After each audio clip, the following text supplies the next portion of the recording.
Hello, welcome back once again in Principle of Electronic Communication subject. So in the last lecture, we have discussed and ended the topic of different types of FM generation technique. Now in today's lecture, we are going to see and understand the receiver part, that is the block diagram of FM receiver. In this lecture, we are going to understand the super heterodyne type FM receiver block diagram. Similarly, in the previous lecture, when I was explaining you AM receiver part, that similar type of block diagram also we have completed for AM receiver, that is AM super heterodyne receiver we have completed. Now we are going to see the similar type, it is for FM receiver also. So the today's topic of lecture is super heterodyne FM receiver block diagram, and it's working with the help of waveform. So as you can see in my presentation, this is a block diagram of FM receiver. Very similar block which we have seen for super heterodyne AM receiver. Only two blocks are added in this FM receiver block diagram, and what is the function of these two blocks we are going to see in this lecture. So first of all, what are the main different blocks used for FM super heterodyne receiver? The very first, if you want to receive anything from free space, there is must necessary require you what antenna. So with the help of antenna, we are going to pick FM signal, frequency modulated signal from space. In the front end, there is a block known as RF amplifier. RF amplifier, radio frequency amplifier. This radio frequency amplifier is responsible mainly for what purpose? I told you when I was explaining you AM super heterodyne receiver. So the block RF amplifier is responsible for receiving the selecting the required signal only, for selecting the wanted signal and rejecting all other unwanted signal which are available in space. So it is going to be handled by responsible by the responsibility is given to RF amplifier. So with the help of radio frequency amplifier, we are rejecting all other unwanted signals which are available in space. So RF amplifier is responsible for selecting only the desired signal, the signal which we want to receive for this receiver. So the signal which we wanted to receive, that is going to be handled by with the help of the block known as RF amplifier. So RF amplifier is responsible for selecting the wanted signal and rejecting all other unwanted signal. In my previous two lecture, I told you the concept. I told you the concept of image frequency. So image frequency is also a problem in case of FM receiver or in case of receiver also. So what is going to be precautionally done with the help of this block, RF amplifier block? So RF amplifier block will going to be take care of this image frequency rejection also. We do not want to select the image frequency signal. We want only the desired signal only. So this is going to be handled by, this is going to be take care by this RF amplifier block. So RF amplifier block is responsible for selecting the wanted signal, the desired signal, and rejecting all other unwanted signal. So that's why the output of RF amplifier is designated by notation known as FS. So this FS stands for selecting the desired frequency signal. Then the next block is mixer. And also one more thing I want to tell you, you are also able to see the waveform at the each and every block also. Once we receive the FM signal from the receiving antenna, so we are able to see this FM signal. So input FM wave. Input FM wave means what? Frequency modulated wave. The signal which is modulated in terms of frequency means somewhere there will be a high frequency, somewhere there will be a low frequency. So in this way, you have to draw the frequency variation input, that is FM signal at the input block, input FM wave. Now output of RF amplifier is desired signal. So it is also a FM signal only, but you have selected the desired signal frequency, means the frequency signal which you want to receive, that is only be available at this output. So FM wave of frequency Fs, FM wave at frequency Fs. This Fs stands for desired signal frequency. Then the role of super heterodyne mixing is going to be handled with the help of this block mixer. The super heterodyne concept, whenever you see the super heterodyne, means you are going to see this mixer block only. With the help of this mixer block, we are doing the super heterodyne principle. I told you what is super heterodyne principle. Super heterodyne principle is nothing but mixing of two different frequency component at the output and generating a different frequency component, fixed frequency component at the output. So at the input of mixer, we are giving two different input signal frequency, and at the output of mixer, we are generating a fixed frequency constant output, fixed frequency constant output, and that is known as by name. That is known as by the name of which frequency? We have cleared this name. What is the name of the output of mixer? IF. IF stand for what? Can anybody told me?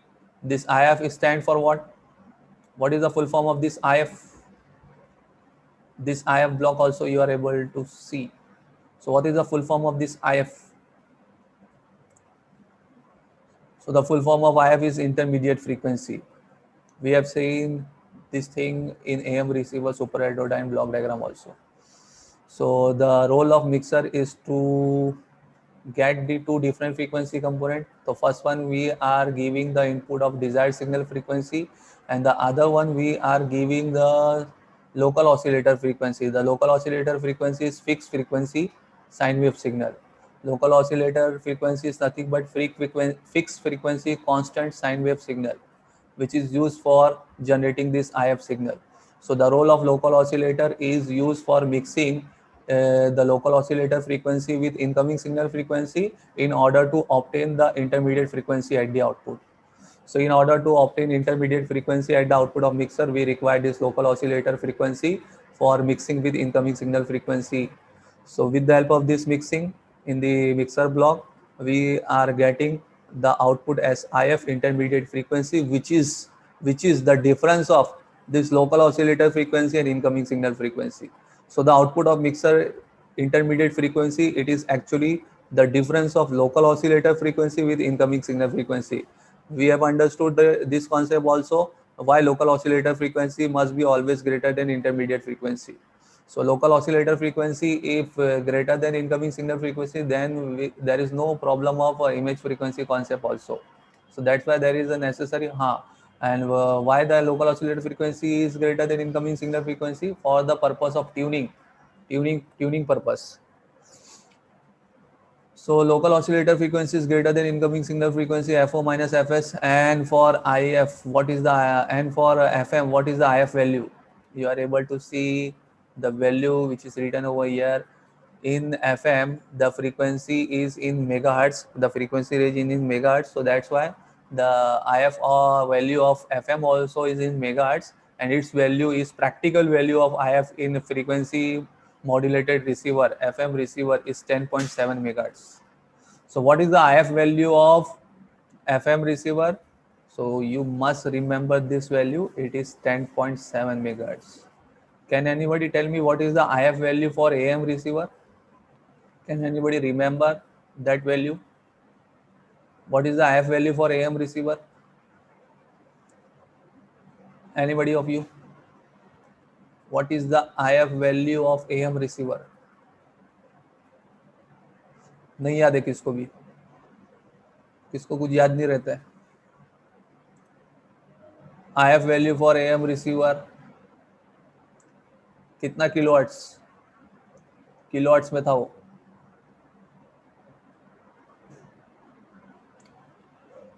455 kilohertz, 455. So you must remember these two values, IF value of AM as well as for FM. So IF value for AM receiver is 455 kilohertz and IF value for FM receiver is 10.7 megahertz. So the output of mixer, जो output of mixer जो आपको मिलेगा वो क्या मिलेगा? Intermediate frequency मिलेगा. Intermediate frequency जो क्या होता है? Fix constant frequency. एक लो फ्रीक्वेंसी जो कांस्टेंट है वो हम लोग को मिलता है. ये IF हमेशा क्या रहता है? कांस्टेंट रहता है. भले से इनकमिंग सिग्नल कितना भी चेंज हो, इनकमिंग सिग्नल फ्रीक्वेंसी कितना भी चेंज हो, हम लोग किसको एडजस्ट करते हैं? लोकल ऑसिलेटर फ्रीक्वेंसी को एडजस्ट करते हैं. क्यों एडजस्ट करते हैं? हमेशा IF कांस्टेंट मेंटेन होना चाहिए. तो FM रिसीवर में IF वैल्यू कितना कांस्टेंट रहता है? कितने पे कांस्टेंट रहता है? 10.7 मेगाहर्ट्ज पे. ठीक है. FM रिसीवर का जो बैंड है, FM सिग्नल का रिसीव करने का जो बैंड है, वो आप लोग को तो पता ही होगा. आप लोग एफएम सुनते हो तो एफएम की जो वैल्यूज वगैरह होती है आप लोग देखते होगे, वो 100 मेगाहर्ट्ज, 91.1 मेगाहर्ट्ज, 95.6 मेगाहर्ट्ज, मतलब एफएम के बैंड में ही होता है वो रिसीव जो होता है। तो एफएम को जो बैंड मिला हुआ है, डेजिग्नेट किया हुआ है, वो कितना मेगाहर्ट्ज से, 88 मेगाहर्ट्ज से लेके 108 मेगाहर्ट्ज। सो एफएम सिग्नल का जो रिसीव करने का जो बैंड है, ये सब गवर्नमेंट एलोकेट करती है। तो कितने मेगाहर्ट्ज का बैंड है उसका, 88 मेगाहर्ट्ज से लेके 108 मेगाहर्ट्ज, यानी जितना भी एफएम सिग्नल रिसीव होगा वो सिर्फ यही पर्टिकुलर रेंज में ही रिसीव होगा, 88 मेगाहर्ट्ज से लेके 108 मेगाहर्ट्ज के बीच में। तो वही वैल्यू के हिसाब से देखते हुए उसकी आईएफ वैल्यू भी डिसाइड की हुई है। तो आईएफ वैल्यू जो है ना वो कम होती है ना, हमेशा लोअर वैल्यू होती है with as compared to FM receiver band also. तो FM रिसीवर का जो मैं बैंड बोल रहा हूँ वो बैंड कितना बोल रहा हूँ, 88 मेगाहर्ट्ज से 108 मेगाहर्ट्ज। तो हाफ वैल्यू देखो उसकी कितनी है, 10.7 मेगाहर्ट्ज, यानी उससे भी कम है। तो ये सब क्यों करते हैं आपको पता है, सब रीज़न आपको मालूम पड़ चुका है, पहले भी समझा चुका था मैं। तो मिक्सर का जो आउटपुट है वो इनकमिंग सिग्नल फ्रीक्वेंसी एफएस और लोकल ऑसिलेटर की फ्रीक्वेंसी एफओ दोनों को मिक्स करके क्या देता है, एक फिक्स लो फ्रीक्वेंसी आउटपुट में जनरेट करता है, जिसको इंटरमीडिएट फ्रीक्वेंसी बोलते हैं। और एफएम रिसीवर में उसकी वैल्यू कितनी है, 10.7 मेगाहर्ट्ज। बाकी जैसा मॉड्यूलेशन लेके आ रहा है वो वैसा ही मॉड्यूलेशन कंटेन करेगा, खाली उसकी फ्रीक्वेंसी की वैल्यू कम हो जाएगी, वो कितने पे हो जाएगी, 10.7 मेगाहर्ट्ज। अब जो नेक्स्ट ब्लॉक है वो क्या है, आईएफ एम्पलीफायर। आईएफ एम्पलीफायर क्या करना है, जो आईएफ सिग्नल जनरेट हुआ उसी को क्या करेगा, वो एम्पलीफाई करेगा। So IF amplifier is responsible for amplifying the IF signal intermediate frequency signal which is generated at the output of mixer. अब एक देखो ये बहुत इंपॉर्टेंट ब्लॉक जो आपके सामने आ रहा है एफएम रिसीवर में, वो यहाँ पे नेक्स्ट दिया हुआ है। हम लोग ने एएम रिसीवर में क्या देखे थे, आईएफ एम्पलीफायर के बाद डायरेक्टली कौन सा ब्लॉक था, डिटेक्टर ब्लॉक था।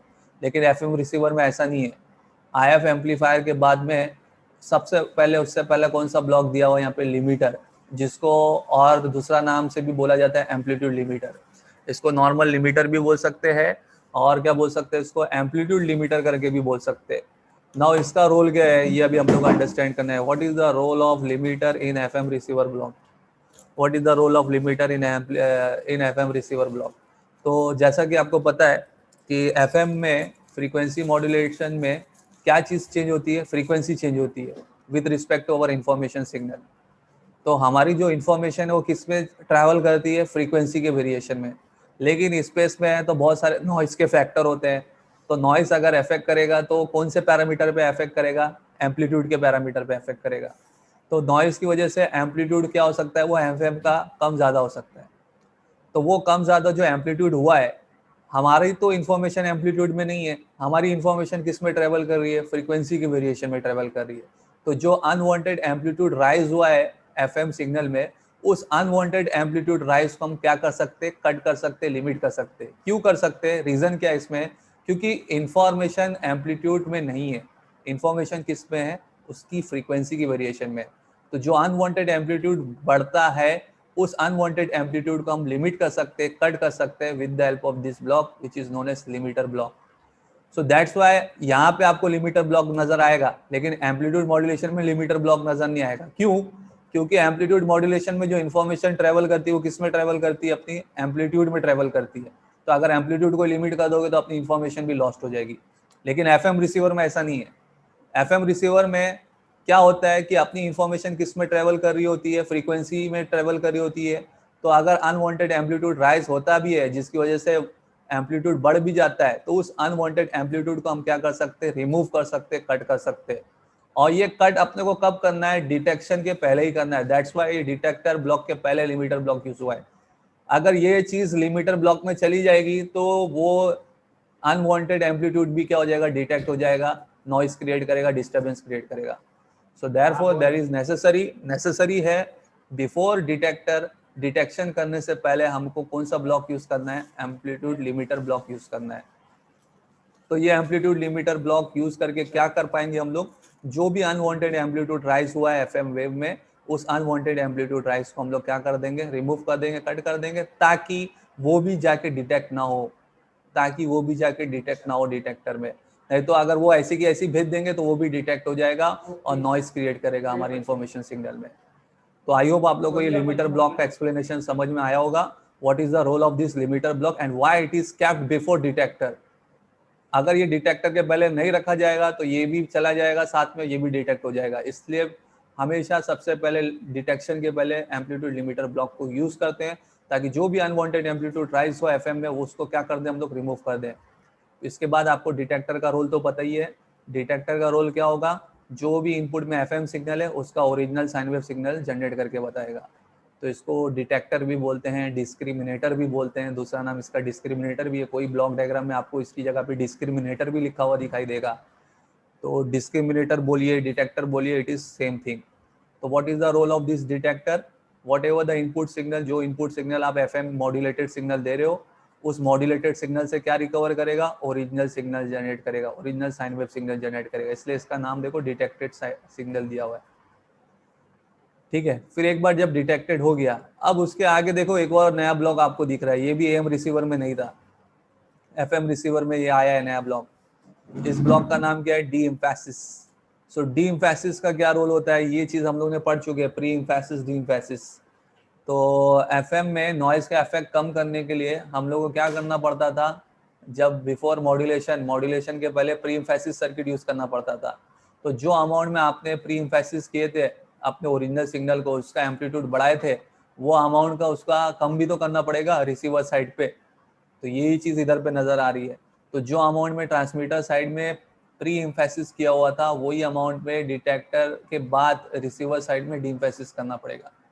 तो आफ्टर डिटेक्शन होने के बाद जो अमाउंट का प्री एम्फेसिस ट्रांसमीटर में करके आया हुआ था, वो अमाउंट का डी एम्फेसिस कहाँ पे करना पड़ेगा, रिसीवर साइड में करना पड़ेगा। सो ये pre emphasis, D emphasis FM से रिलेटेड है। तो एफएम मॉड्यूलेशन करने से पहले, फ्रीक्वेंसी मॉड्यूलेशन करने से पहले हम लोग ने प्री एम्फेसिस सर्किट का यूज किए थे। तो अब जब एक बार सिग्नल रिसीव हो गया, डिटेक्ट हो गया, तो आपको उसका अमाउंट का कंपेंसेशन भी करना है।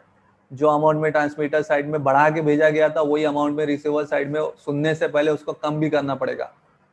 सो डी एम्फेसिस सर्किट क्या करती है, D emphasis circuit is use for compensating the pre emphasis which was done at the transmitter side before modulation. So before modulation जो प्री एम्फेसिस किया गया था, वो D emphasis after D modulation receiver side में किया जाता है। तो ये डी एम्फेसिस सर्किट आपको नजर आएगी आफ्टर डिटेक्शन वंस। फिर उसके बाद डी एम्फेसिस आउटपुट हो गया, अब आप उसको कहाँ पे भेजोगे, ऑडियो एंड पावर एम्पलीफायर पे भेजोगे। ऑडियो एंड पावर एम्पलीफायर क्या करेंगे, वो ओरिजिनल साइन वेव सिग्नल का पावर लेवल बढ़ाएंगे। पावर लेवल बढ़ा के देन फाइनली आप अपनी ओरिजिनल साउंड को कहाँ पे सुन पाएंगे, लाउड स्पीकर पे सुन पाएंगे। तो ये पूरा की पूरा ब्लॉक डायग्राम एफएम रिसीवर का एएम रिसीवर ब्लॉक डायग्राम के जैसा ही है, लेकिन खाली दो ब्लॉक आपको एडिशनल नजर आएंगे। एफएम रिसीवर में एक एम्पलीट्यूड लिमिटर ब्लॉक नजर आएगा और एक डी एम्फेसिस ब्लॉक नजर आएगा। तो एम्पलीट्यूड लिमिटर का ब्लॉक क्यों आया हुआ है बीच में, इसलिए क्योंकि जो भी अनवांटेड एम्पलीट्यूड राइज एफएम में हो सकता है एटमॉस्फेरिक की कंडीशन की वजह से व्हाइल इट वाज ट्रैवलिंग, तो वो अनवांटेड एम्पलीट्यूड राइज को हम कट कर सकते हैं। क्यों कट कर सकते हैं, क्योंकि एम्पलीट्यूड में कोई इन्फॉर्मेशन नहीं है। इन्फॉर्मेशन किस में ट्रैवल है, किस में ट्रैवल होके आई है, फ्रीक्वेंसी वेरिएशन में ट्रैवल होके आई है। और अगर ऐसा नहीं करते हैं तो ये भी चीज डिटेक्टर से डिटेक्ट हो जाएगी और जो हमारे लिए डिस्टर्बेंस क्रिएट करेगी। इसके लिए डिटेक्शन होने से पहले ये काम कर लेना पड़ता है। और डी एम्फेसिस का रोल क्या है, वो तो आपको पता ही है। जब हम लोग ने मॉड्यूलेशन के पहले प्री एम्फेसिस यूज किया था, तो वही चीज को डी एम्फेसिस भी करना पड़ेगा, उसका कंपेंसेशन भी करना पड़ेगा, क्योंकि हमको तो exactly original sine wave signal चाहिए, जैसा बोला गया था, जैसा भेजा गया था। उसके अंदर कुछ भी एडिशनल किया हुआ हमको नहीं लेना है। जो हमने किए थे वो सिर्फ भेजने के लिए किए थे, प्रिकॉशन के लिए किए थे, नॉइस को कम करने के लिए किए थे। अब वो काम हो गया, पहुंच गया, तो उसको वापस से दोबारा उसके सही फॉर्म में लेके आना है, तो डी एम्फेसिस करना पड़ेगा। जो अमाउंट में आपने बूस्टिंग किए थे, बढ़ाए थे, वो अमाउंट का कंपेंसेशन कम भी करना पड़ेगा रिसीवर साइड में, डी एम्फेसिस। बाकी एजीसी का रोल आपको पता है, ये लिमिटर ब्लॉक से मिल रहा है। पिछले टाइम हम लोग ने एएम रिसीवर में डिटेक्टर ब्लॉक से देखे थे, अब ये लिमिटर ब्लॉक ही आपको एजीसी वोल्टेज दे देगा, ऑटोमेटिक गेन कंट्रोल वोल्टेज। ये ऑटोमेटिक गेन कंट्रोल क्यों दिया जाता है, for automatically controlling the gain of RF amplifier, if amplifier, mixer. क्यों ऑटोमेटिक गेन कंट्रोल करना है, इसका रीजन आपको पता है। जब वीक इनकमिंग सिग्नल आएगा तो उसके लिए बराबर वही लेवल पे मेंटेन रहना चाहिए, जब हाई इनकमिंग सिग्नल आएगा तो उसके लिए गेन ऑटोमेटिकली रिड्यूस होना चाहिए। तो ये सब चीज़ हम लोग ने पढ़ चुके हैं, ऑटोमेटिक गेन कंट्रोल के बारे में पूरी अच्छी तरीके से अंडरस्टैंड कर चुके हैं। तो ये सेम रोल एएम रिसीवर में जो था वही रोल है, बस फर्क ये है कि यहाँ पे लिमिटर सर्किट से ही आपको वो एजीसी वोल्टेज मिलेगा। एम रिसीवर में हम लोग ने डिटेक्टर सर्किट से देखे थे, उसका एजीसी वोल्टेज मिलता है। यहाँ पे आपको लिमिटर सर्किट से ही मिल जाएगा एजीसी वोल्टेज। ओके, क्लियर, आपको समझ में आया? ये एफएम रिसीवर का ब्लॉक डायग्राम बहुत इंपॉर्टेंट है, एग्जाम का फेमस क्वेश्चन है, बोर्ड एग्जामिनेशन का बहुत फेमस क्वेश्चन है ये।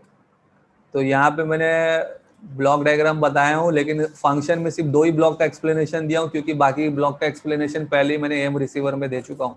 तो एम रिसीवर में जो ब्लॉक एक्सप्लेनेशन था, सेम रिसीवर इसमें भी वही सबका वही एक्सप्लेनेशन है। आरएफ एम्पलीफायर भी आपने वहाँ पे भी देख चुके हो, मिक्सर भी देख चुके हो, आईएफ एम्पलीफायर भी देख चुके हो। खाली ये एम्पलीट्यूड लिमिटर नहीं था और डीम फेसिस नहीं था एम सुपर हेटेरोडाइन रिसीवर में, तो वो चीज़ का अलग से एक्सप्लेनेशन मैंने यहाँ पे अपनी नोट्स में दिया हुआ है। तो लिमिटर में क्या उसका एक्सप्लेनेशन है, the limiter block is used to remove the unwanted amplitude rise in FM because of noise while travelling in space. जब स्पेस में आपकी इंफॉर्मेशन ट्रैवल हो रही थी तो नॉइस आके अफेक्ट कर देती थी, तो उस अनवांटेड राइज को हम क्या करना चाहिए, लिमिट करना चाहिए before demodulation. If this unwanted amplitude rise in FM is not limited, अगर ऐसा नहीं करते हैं before demodulation, then there will be distortion in detected output.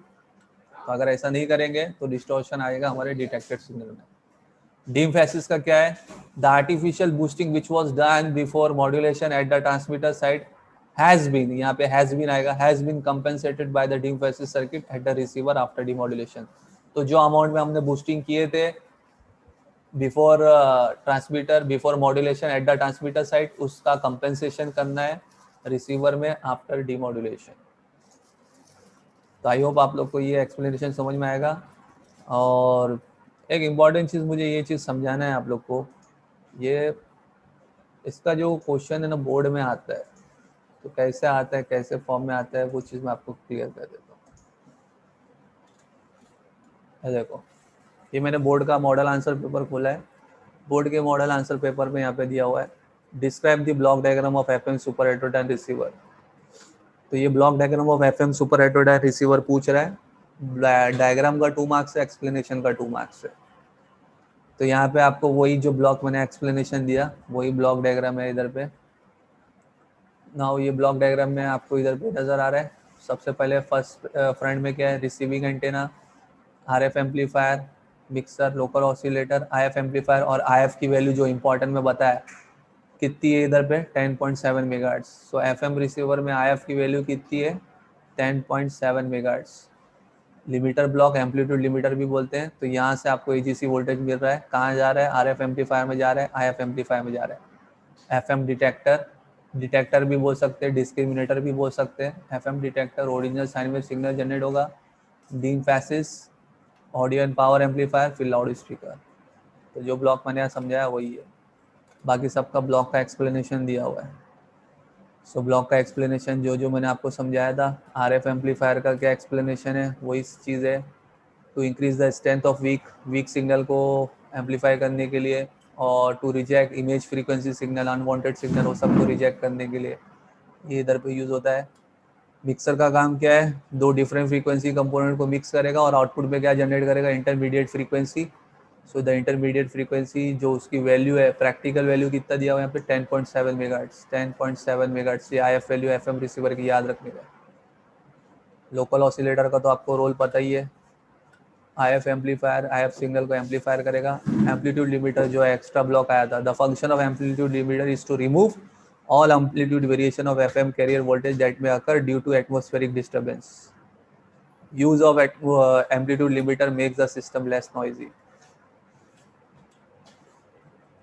FM discriminator और डिटेक्टर, यहाँ पे डीम फेसिस का इसने एक्सप्लेनेशन दी दी है, लेकिन मैंने अपनी नोट्स में वहाँ पे दिया एक्सप्लेनेशन कराया है, समझाया। और इसका जो एक और फॉर्म जो क्वेश्चन जो आता है आप लोग को, और कौन से फॉर्म में आता है वो भी क्लियर करा देता हूँ आप लोग को।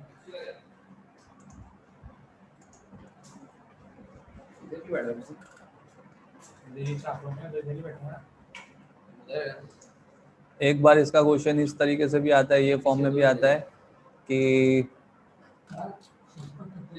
क्वेश्चन इस तरीके से आता है कि कुछ ब्लॉक बना हुआ रहता है और मिसिंग ब्लॉक्स रहता है, उसको कंप्लीट करना रहता है। कैमरे में माइक्रोफोन ही है, टेंशन। तो उसके लिए मिसिंग जो ब्लॉक्स है वो आपको, अगर ब्लॉक डायग्राम प्रॉपरली याद रहेगा तो आप उसको ब्लॉक का नाम दे पाएंगे प्रॉपरली। तो ये बोर्ड में ऐसा क्वेश्चन पूछा हुआ था, इसके लिए मैं ये कवर कर रहा हूँ।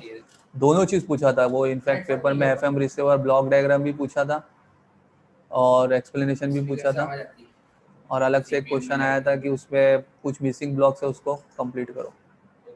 क्लास में भी लोगों ने लगाया, मतलब ये विजिबल है, शेयर हो रहा है, प्रोजेक्टर कैमरा बोर्ड पे। दूसरा स्लाइड शेयर हो रहा है, दिख रहा है ये draw block diagram of FM receiver and explain the use of limiter circuit. हाँ सर। दिख रहा है ना ये? क्लियर नहीं है, पता नहीं क्या है। हाँ ओके तो देखो ये क्वेश्चन वही दूसरे पेपर का है, draw block diagram of FM receiver and explain the use of limiter circuit. यहाँ पे क्लियर कट मेंशन किया है कि यूज ऑफ लिमिटर सर्किट का एक्सप्लेनेशन करो। तो वही ब्लॉक डायग्राम है, और जैसा मैंने बोला आपको, कभी डिटेक्टर भी बोला जाता है और कभी उसको क्या बोला जाता है, डिस्क्रिमिनेटर। कोई ब्लॉक डायग्राम में आपको डिटेक्टर भी लिखा हुआ दिखेगा, और या नहीं तो उसको डिस्क्रिमिनेटर करके भी बोला जाता है। और रोल ऑफ लिमिटर खाली पूछा था तो सिर्फ ओनली रोल ऑफ लिमिटर ही लिखना है, बाकी सबका फंक्शन लिखने की जरूरत नहीं है, only the use of limiter. एक मैं जो क्वेश्चन की बात कर रहा था आपको, ये देखो इधर पे यहाँ पे दिया हुआ है, उसी पेपर में दूसरा क्वेश्चन भी वही उसी का ही दिया होता है। Identify the block diagram, label the blocks ABCD, यानी ब्लॉक डायग्राम को आइडेंटिफाई करो और ब्लॉक्स को नाम लिखो। ये जो ABCD है उस ब्लॉक्स का नाम लिखना है। तो यहाँ पे ऐसे कुछ ब्लॉक जो है वो मिसिंग रहेंगे, A missing, B missing, C missing, D missing, E missing. तो ये ब्लॉक डायग्राम को सबसे पहले तो अंडरस्टैंड करने का, और जो मिसिंग ब्लॉक्स है वो नेमिंग करना है।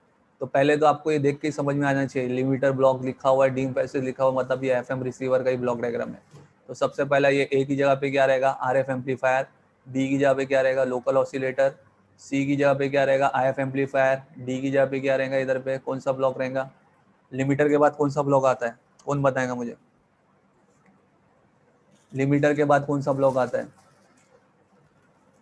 Anybody of you? तुम लोग सब सोए हुए हो क्या? डी के बाद एफएम डिटेक्टर, लास्ट में ई ब्लॉक की जगह पे क्या आता है, एएफएन पावर एम्पलीफायर। तो ये सिर्फ नाम लिखने का था, उस नाम लिखने का मार्क्स था। A RF amplifier, B local oscillator, C IF amplifier, D FM detector, E AFN power amplifier. Okay, I hope आप लोगों को समझ में आया होगा। पता नहीं समझ में आया कि नहीं समझ में आया, मैंने लेकिन अपना I try my level best, मैंने तो समझाने की बहुत अच्छी कोशिश की है। फिर भी ठीक है, नहीं समझ में आया तो एक और बार उसकी रिकॉर्डिंग को ज़रूर देख लेना, और फिर भी नहीं समझ में आया तो कमेंट करना, मैसेज करना।